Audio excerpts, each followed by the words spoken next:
हाँ, good morning student. अपन 3 chapter complete कर चुके हैं और 3 चैप्टर के एवरी टॉपिक के वीडियो मैं अपलोड कर चुकी हूँ। ठीक है, तो वो आपके जो वॉल्यूम फर्स्ट के 3 चैप्टर हैं वो आप रेडी करेंगे न्यूमेरिकल प्रॉब्लम के साथ में, और जो भी आपको प्रॉब्लम आ रही है वो आप मेरे से शेयर करेंगे। अब अपन आगे क्या करेंगे, क्योंकि जुलाई से अपन सेकंड वॉल्यूम और फर्स्ट वॉल्यूम ये अल्टरनेटिवली साथ साथ चलाएंगे। तो अभी आज से ही मैं एक एक वीडियो सेकंड बुक के भी डालना स्टार्ट करूँगी। और फर्स्ट अपन बात कर रहे हैं चैप्टर नंबर 9 का, जो आपका वॉल्यूम सेकंड का फर्स्ट चैप्टर है। और देखिए स्टार्टिंग के वॉल्यूम फर्स्ट के 3 चैप्टर, ठीक है, 3 चैप्टर जो हैं वो मैक्सिमम है वेटेज के हैं अकॉर्डिंग टू द मार्क्स। और वॉल्यूम सेकंड के चैप्टर नंबर 9 एंड 10 ये भी मैक्सिमम है वेटेज के हैं। तो इन 5 चैप्टर पे आप अच्छे से फोकस करेंगे। तो इसीलिए जो सेकंड बुक है इसका टाइम पीरियड हमारे पास में बहुत कम रह जाता है, तो इसलिए अभी से मैं स्टार्ट करूँगी। और अपन चैप्टर नंबर 9 की बात कर रहे हैं, जो आपका है ray optics and optical instrument. ठीक है, बहुत इंटरेस्टिंग और अच्छा चैप्टर है। इसके कुछ पार्ट जो है वो आप स्टडी कर चुके हो क्लास 10th में।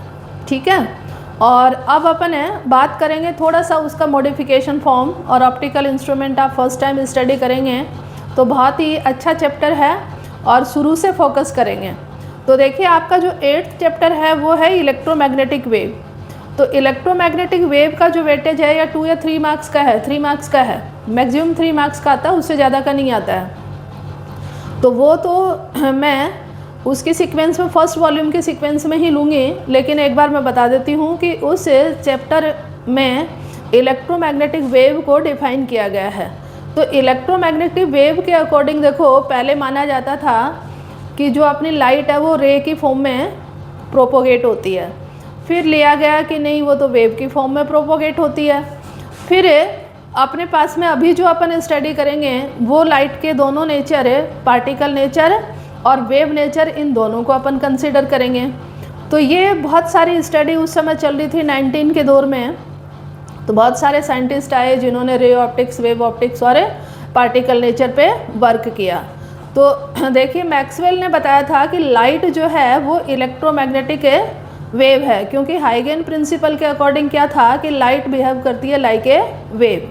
और उनके अकॉर्डिंग क्या है कि वेव को किसी भी एक जगह से दूसरी जगह पर ट्रांसफ़र होने के लिए या प्रोपोगेट होने के लिए मीडियम की रिक्वायरमेंट होती है। तो उन्होंने एक इमेजिनरी मीडियम है माना था ईथर।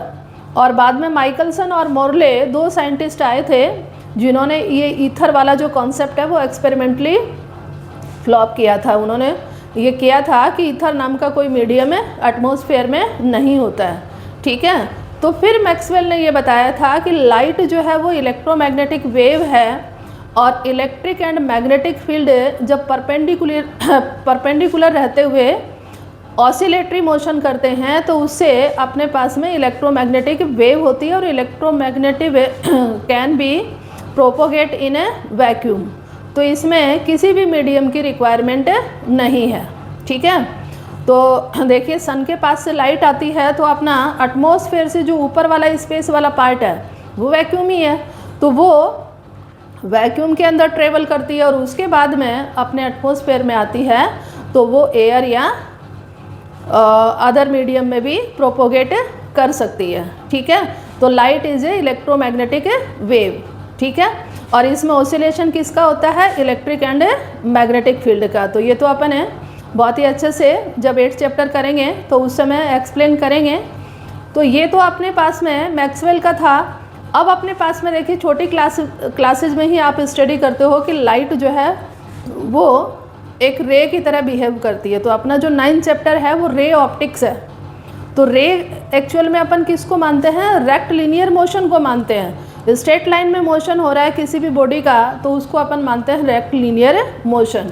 तो लाइट को भी अपन कहते हैं कि एक सीधी लाइन के अंदर प्रोपोगेट होती है, यानी इसका भी एक रेक्ट लीनियर मोशन होता है। तो रे ऑप्टिक्स में देखिए सबसे पहले अपने पास में टॉपिक आता है ऑप्टिक्स।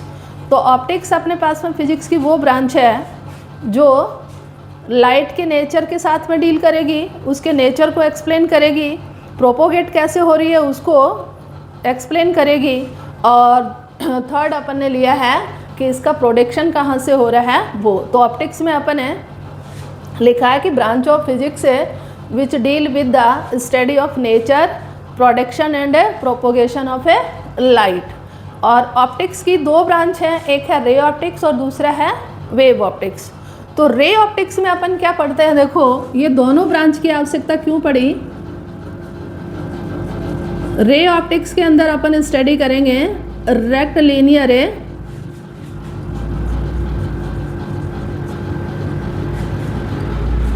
रेक्टिलिनियर रे मोशन ऑफ ए लाइट, यानी ये लाइट जो है वो स्ट्रेट लाइन मोशन करती है। और इस रे ऑप्टिक्स के अकॉर्डिंग अपन है जो अपने लाइट पे डिपेंड है वो दो फिनोमिना एक्सप्लेन होते हैं। एक तो तुम्हारा होता है रिफ्लेक्शन,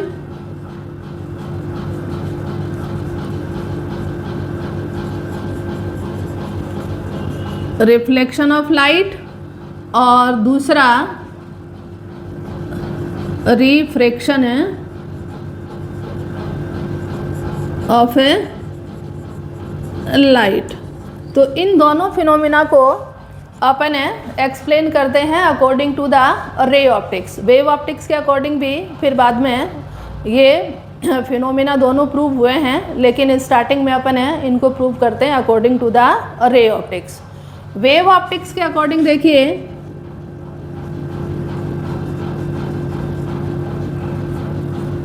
ये अपने पास में कौन से तीन फिनोमिना पे डिपेंड करता है। एक तो है इंटरफेरेंस, ये आपके लिए एक न्यू वर्ड है, इंटरफेरेंस ऑफ लाइट। एक अपने पास में है diffraction of light,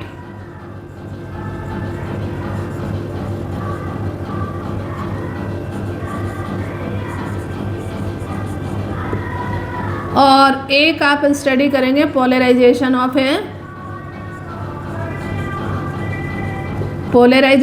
A light. तो ये जो थ्री फिनोमिना हैं ये एक्सप्लेन होते हैं according to the wave nature, ठीक है। तो ये रे ऑप्टिक्स और वेव ऑप्टिक्स, वेव ऑप्टिक्स आपका कौन सा है, चैप्टर नंबर 10 है, और रे ऑप्टिक्स आपका चैप्टर नंबर 9 है। अब देखिए लाइट जो है वो इलेक्ट्रोमैग्नेटिक वेव है और उसके 7 कंपोनेंट हैं। तो लाइट के जो 7 कंपोनेंट हैं वो क्या हैं, 7 कलर हैं, और वो 7 कलर आपके कौन सी भी सीक्वेंस में हैं, विबजियोर। तो ये बनेगा violet, indigo, blue, green, yellow, orange and red. तो ये 7 कलर है एक सीक्वेंस में, जब एक दूसरे के साथ में मिक्स होते हैं तो ये क्या बनाएंगे, वाइट लाइट या ऑर्डिनरी लाइट अपन वर्ड यूज करते हैं इसके लिए, ठीक है। तो ये इसी सीक्वेंस में होते हैं अकॉर्डिंग टू द वेवलेंथ। यदि अपन बात करें तो वॉयलेट कलर की सबसे कम वेवलेंथ होती है और रेड कलर की सबसे ज़्यादा वेवलेंथ होती है। ये सारी चीज़ें आपकी इसमें चैप्टर नंबर 8 में भी आएंगी, और इसके अलावा कुछ चीज़ों को आप ये 9th क्लास में भी साउंड वेव आपने स्टडी किया है तो वहाँ भी स्टडी कर चुके हो, ठीक है। तो अपने पास में 7 कंपोनेंट लाइट के हैं, ठीक है। और ये 7 कंपोनेंट जो है इसके अकॉर्डिंग अपन वेव ऑप्टिक्स में जाएंगे। अभी रे ऑप्टिक्स में अपन मानते हैं कि एक सिंगल लाइन जो है वो ट्रेवल करती है। तो रे ऑप्टिक्स के अकॉर्डिंग अपन कौन कौन से फिनोमिना पढ़ेंगे, रिफ्लेक्शन एंड रिफ्रैक्शन। तो ये अपन अच्छे से बात करेंगे, एक एक टॉपिक के ऊपर वीडियो बनेगा तो ये वहाँ भी थोड़ा सा फोकस करेंगे। अब देखिए लाइट के अकॉर्डिंग अपने पास में जो यूनिवर्स में जो मटेरियल हैं वो 3 टाइप के होंगे। एक होता है ओपेक।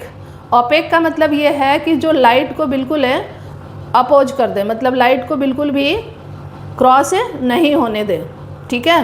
100% लाइट जो है वो वहीं रुक जाए। तो अपने जो भी मेटल्स हैं वो ओपेक होते हैं, और मेटल में आपने देखा कि सबसे जो थिन फिल्म होती है वो बर्क की होती है जो मिठाई के ऊपर लगती है। तो काजू कतली और ये आपने खाई होंगी, सिल्वर की बर्क उस पर लगती है। तो उसमें भी काजू कतली का जो नीचे वाला पार्ट होता है वो आपको दिखता नहीं है, क्योंकि लाइट एक साइड से दूसरी साइड को क्रॉस नहीं कर पाती है। तो ओपेक होते हैं ऑल मेटल, वुडन मटेरियल, और कुछ कुछ जो कलरफुल है प्लास्टिक होते हैं वो भी होते हैं। और एक होता है ट्रांसलूसेंट। तो ट्रांसलूसेंट का मतलब ये होता है कि लाइट का पार्शियल प्रोपोगेशन उसके अंदर से हो सके। तो ये मेरे पास में एक डिब्बा है, ये ट्रांसलूसेंट है। इसके अंदर वाला जो पार्ट है ये पार्सली आपको शो हो रहा है। इसका मतलब ये है कि लाइट का कुछ पार्ट इसको क्रॉस कर पा रहा है। तो लाइट प्रोपोगेट हो रही है इससे कुछ पार्ट के फॉर्म में। तो ये होगा ट्रांसलूसेंट। और एक होता है ट्रांसपेरेंट है। तो देखिए मेरा जो चश्मा है ये ट्रांसपेरेंट है, तो इसमें 100% लाइट क्रॉस हो रही है। और एक अपनी वॉच का जो ये कवर है ये भी कैसा है, ट्रांसपेरेंट है, जो 100% लाइट को प्रोपोगेट कर दे। ठीक है, तो ये अपन स्टार्ट करेंगे कल या नेक्स्ट वीडियो में, किससे, प्लेन मिरर से। ठीक है, तो इतना आप स्टडी करेंगे।